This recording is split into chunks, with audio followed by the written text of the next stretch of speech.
All right, everybody, welcome back to the number one television show in the history of the universe. I am Brian Lee Durfee, author of The Forgetting Moon, The Blackest Heart, and The Lonesome Crown, all three books published by Simon & Schuster's Saga Press. Today, I'm going to be doing a book review of Stephen King's Joyland. Okay, I got two versions here. We got the little mass market paperback and the bigger size trade paperback. I also have an audible.com version. So, let's talk about this. If you've been following my channel, you know I have been reviewing every single Stephen King novel. Got them all here in the order of publication. And now we are to Joyland. So we're quite a ways into it. I mean, we're about 3/4 of the way, maybe even 4/5 of the way through all of Stephen King's books. Now, what did I think of Joyland? Okay, let's talk about the cover first, because you know I always have loved graphic design and cover illustration forever. And we always review the covers on this channel. Both versions have the same illustration on them. You know, the type, the fonts are in a little bit of a different spot. You know, they played with the Stephen King at the top here, Stephen King at the bottom here. You know, what can you do? It's all right. It is what it is. The illustration, a great looking, old-timey noir illustration harkening back to those old noir, hard crime, hard-boiled mystery novels. The illustration was done by Glenn Orbick, a great illustrator. I've seen his work on a lot of stuff. He does a really good job. I give the covers a 10 out of 10. I think they're dope. I mean, the only thing I could say is, do we like Stephen King's name at the top? Or do we like it at the bottom? Let me see. Okay. If we have it at the top, it covers part of the carnival. If we have it at the bottom, we can see more of the carnival, but less of the girl's legs. I don't know. Hard Case Crime, they have done 3 Stephen King novels. Let's see, they did The Colorado Kid, they did Joyland, and they did it was called Later. I think it was called Later. Yeah, there it is right there.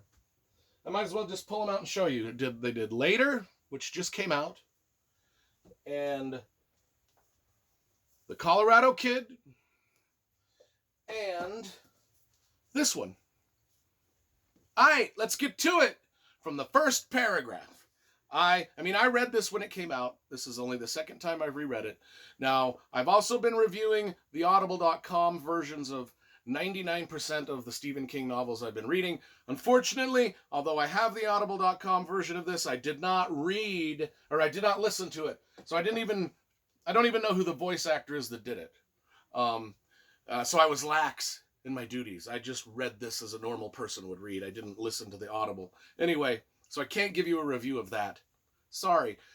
From the first paragraph of this, though, it's dope. I mean, it hits all the Stephen King notes. I mean, this is about, you get it from the beginning that it's a coming of age story. Although the main character Devin, he's in college. It's like a coming of age story for like a college age kid. But that's what Stephen King does best, is coming of age stories, whether they're little kids, high school kids, or college age kids. And it's got just the first paragraph of this book is about youth, summertime, first love, the heartbreak of first love. I mean, he just manages to evoke feelings in you that that's just what he does best. Everything that these characters go through in every Stephen King book, it's almost like we can relate to it because we've been there too. And I'm going to read a passage out of here that kind of a lot of y'all's going to relate to. Anyway, so Devin Jones, he is a college-age kid. He takes a summer job. He's got this girlfriend that he loves. struggling with the girlfriend. The girlfriend seems to like him, but just might be playing him a little bit. Like she might like, you know, different. She might, I mean, let's just say that Devon is not her first choice. Her name is Wendy Keegan, and you can just tell by the way Stephen King's writing her that she's kind of dating Devon for the time being until someone better comes along. And Devon doesn't really realize this at the time, but since he's narrating this book, it's told through his first person viewpoint. He's narrating it from at the age of 60. He's looking back onto these events that happened when he was in college, and they all happened in 1973. And he's kind of looking back on this relationship he had with Wendy and realizing a few things that come with the wisdom of age that maybe you young men don't always notice at the time they're in the relationship with the girl that just ain't treating them right. And so I wanted to read a few snippets out of here, and I think this is what I'm talking about when Stephen King puts us in scenes and situations that we can relate to because we've all kind of been there. And so if you're a dude, you can relate to this 110%, and it is about your young love, your first love, and so anyway, Devon's heartbreak was Wendy Keegan, and she didn't deserve me. It's taken most of my life to come to that conclusion. But you know the old saw, better late than never. Wendy announced that her friend Renee had gotten them jobs working at Filene's in Boston. Well, where does that leave me, I asked. You can always come down, she said. I'll miss you like mad, but really, Dev, we could probably use some time apart. Oh, naive Devon. Oh, naive Devon. Of course, he's like, yes, of course, we could use some time apart. That's what relationships are about, is time apart. So, anyway, it goes on. That phrase is very often a death knell. She may have seen that idea on my face because she stood on tiptoes and kissed me. Absence makes the heart grow fonder, she said. Besides, with my own place, maybe you can stay over sometime. But she didn't quite look at me when she said that. And I never did stay over. Too many roommates, she said. Too little time, she said. Of course, such problems can be overcome, but somehow we never did, which would have told me something in retrospect. It tells me a lot in retrospect. Several times we had been very close to doing it, but it just never quite happened. She always drew back, and I never pressed her. God help me, I was being gallant. I've wondered often since, what would have changed, for good or for ill, if I had not been so gallant. What I know now is that gallant young men rarely get pussy. Put that on a sampler plate and hang it up in your kitchen. I love Stephen King's writing. I think as dudes, we've all been there. It sums up everything you need to know about this relationship and our man Devon. And what happens is he takes this summer job, his girl, at this carnival called Joyland, whilst his girlfriend goes and works at Filene's in Boston. And what happens in Joyland? Well, we get to meet just a menagerie of eccentric characters that only Stephen King can put pen to paper and create.